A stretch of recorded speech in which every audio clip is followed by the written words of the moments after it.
नमस्कार दोस्तों, मैं हूं आपका अपना दोस्त और आपके लिए लाया हूं एक नया वीडियो जिसमें हम बताएंगे कि राष्ट्रपति चुनाव 2022 देश के लिए कितने महत्वपूर्ण है और इसमें कौन जीतेगा, कितने कैंडिडेट्स हैं और इसके विस्तार प्रसार पर हम बात करेंगे और समीकरण भी समझेंगे। दोस्तों, राष्ट्रपति चुनाव 2022 क्यों हो रहा है?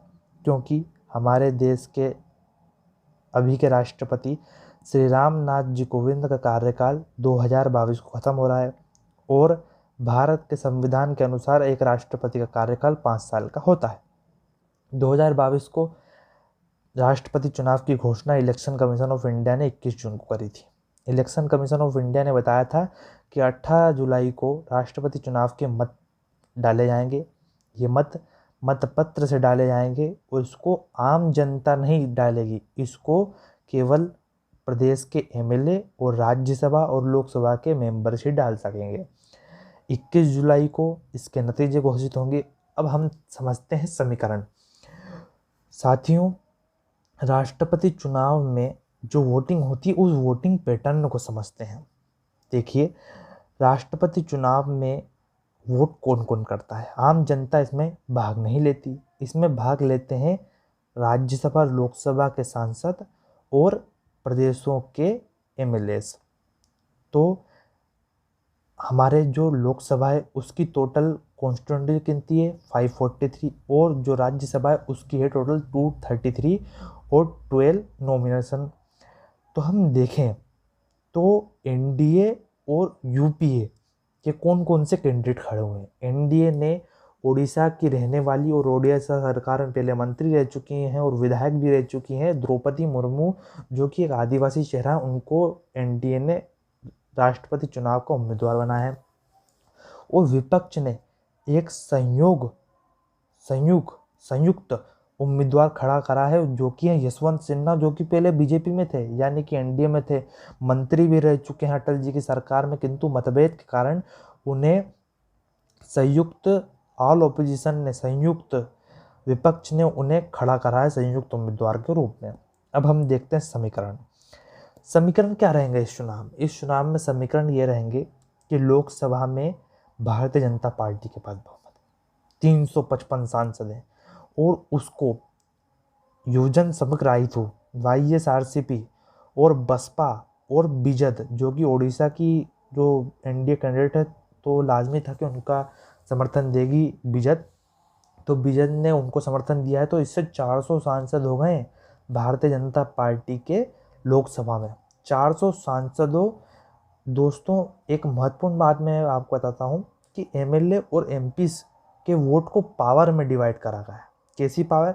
कि मतलब इनके वोट इक्वल रखे गए हैं एक नंबर से। जैसे लोकसभा में जितने भी एमपी हैं उनके जो वोट की ताकत है, वो जो नंबर है वो है 708, मतलब एक एमपी इक्वल टू 708 वोट। ठीक है, तो बीजेपी के पास 400 एमपी है, तो 400 इंटू 708, तो ये होते हैं 2,83,200। तो बीजेपी को लगभग 25% of the president election votes Lok Sabha में मिल गए। और राज्यसभा में है, जो राज्यसभा में भी यही है नियम कि 708 वोट एक सांसद के रहते हैं। तो एक सांसद के 708 वोट। तो एनडीए के 110 सांसद हैं, बीएसपी, वाईएसआरसीपी और बीजेपी के मिलाकर एनडीए के पास 129 सांसद हो जाते हैं और उसका इंटू 708 में करते हैं तो वो 51,322 बैठता है। अब हम राज्यों की स्थिति देखते हैं। राज्यों से की स्थिति देखें तो असम में एनडीए का 82 विधायक है और असम के विधायकों की जो वोट की पावर है वो 116 है। तो देखें तो 9,512।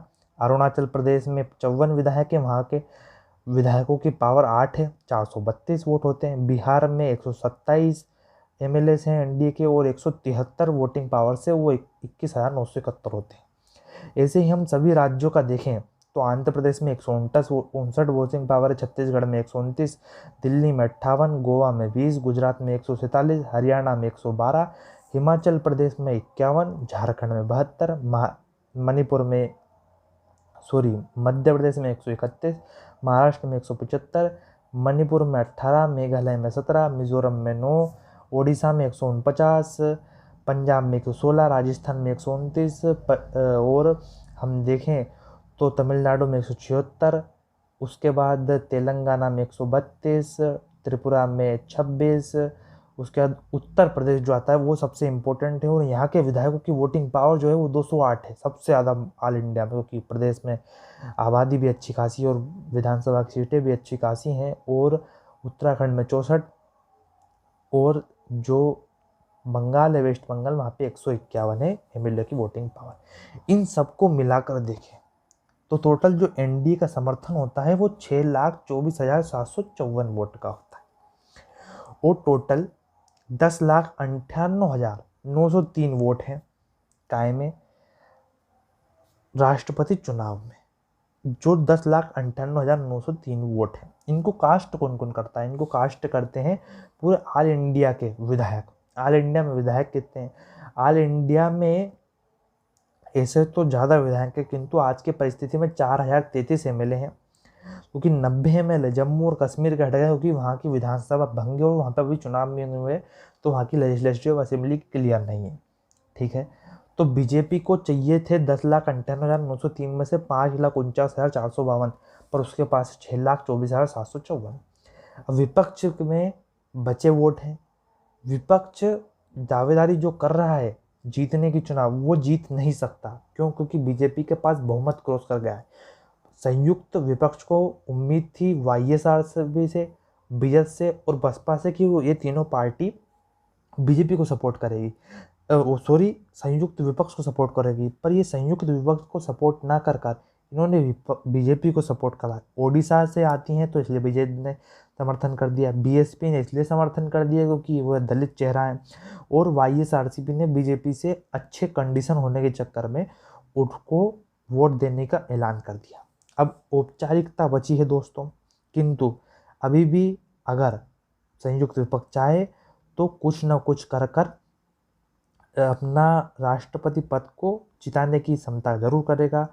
किंतु महाराष्ट्र में जो सरकार गिरी महाविकास आघाड़ी की, इससे बीजेपी को बहुत फायदा हुआ, उसके कई वोट बढ़ गए। तो और बीजेपी ने एनडीए से जो उम्मीदवार खड़ी करी है द्रौपदी मुर्मू, ये ऐतिहासिक पल होगा, क्योंकि देश में बहुत सारे राष्ट्रपति बने।